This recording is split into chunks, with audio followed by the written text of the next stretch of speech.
Hello everyone and welcome back to another video from Wake&Tech. In this video, I'm going to show you how to register your Translink account with GoCard. So let's get started right away. First of all, open up your web browser and then in the address bar, type in translink.com.au and press enter. You will now be taken into the official Translink website. Now click on the ticketing option at the top left corner and then click on GoCard. You will then be taken into the GoCard page, from which in order to register for a new account, you can click on register your GoCard. If you don't already have a GoCard, you can also click on buy a GoCard in order to purchase it first.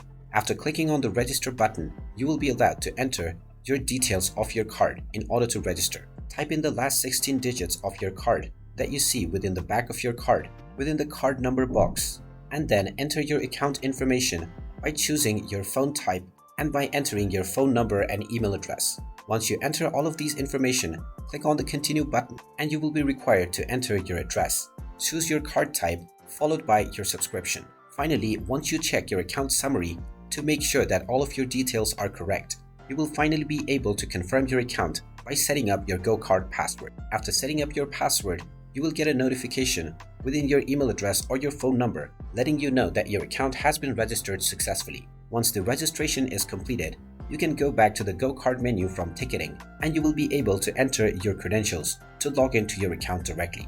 And there you have it. That is how easy it is to register your Translink through GoCard. If you find this video helpful, make sure you hit that like button and subscribe to our channel if you haven't done so already. Also ring that notification bell to never miss another update from us. Thank you for watching and I will see you again in the next video.